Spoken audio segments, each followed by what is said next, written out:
I now want to welcome in our front office insider, Bobby Marks, joining us now. And it's so fascinating as we watch Miami acquire Victor Oladipo.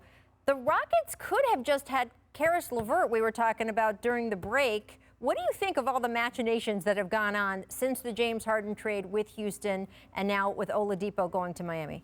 Yeah, I mean, they could have had Jared Allen, too. I mean, to pair him next to maybe Christian Wood in that front court here, and it would have cost them some money because he's a restricted free agent. But it's funny, Rachel, my phone has 10 text messages from 10 different teams saying, why didn't Houston just keep Caris LeVert? And why, instead of just going through this Victor Oladipo shenanigans that we just saw over the past, couple days here. And when you get back, Kelly Olynyk and, Avery Bradley, players like that, and I think there's a pick swap down the road, you basically, you got nothing for him. And that's the consensus around the league. And LeVert is on a really good contract over the next few years through 2022-23. And, not to be critical for the Rockets, but you could have had a nice young player instead of the two you got back from Miami. Yeah, and by the way, not only under contract, but already playing well. The man had cancer treatment this year and is already, as we saw earlier in this show, lighting it up in Indiana. All right, Bobby, let's move on to the buyout market because that is now the name of the game. Our Dave McMenamin just reporting that the Lakers have confirmed to him that there's no more deals coming from the Lakers. So now they are moving on to the buyout market. Who is the biggest name? It's Andre Drummond. I look at Drummond, and there are 6 teams to consider with him, and I think the wild card of this group is going to be the New York Knicks.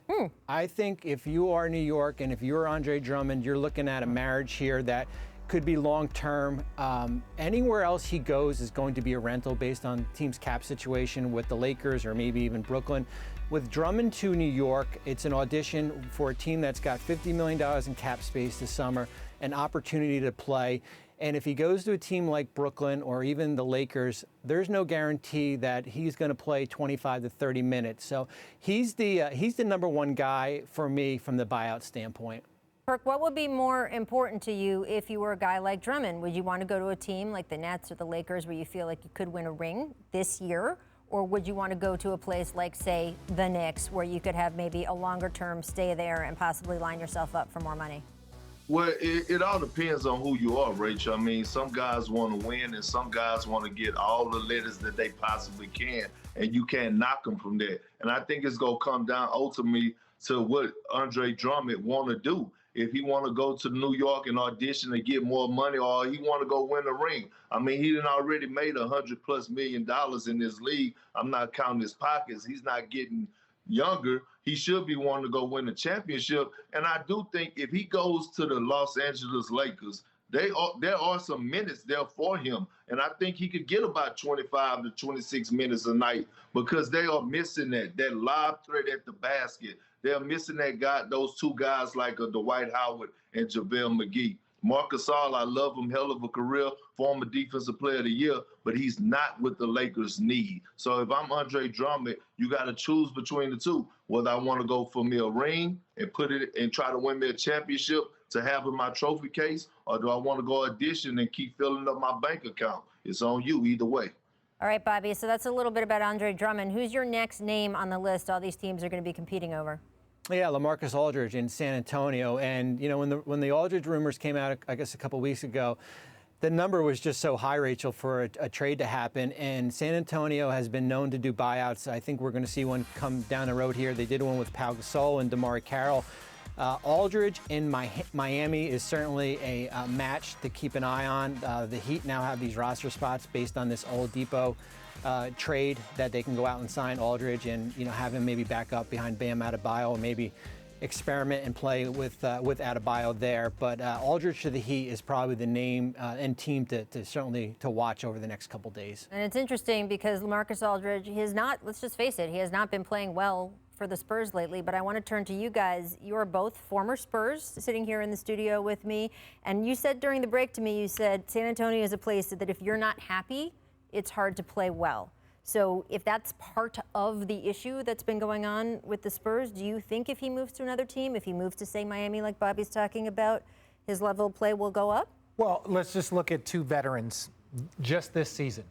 Blake Griffin ain't dunked in 2 years. He plays for 6 minutes with the Nets. He gets a dunk.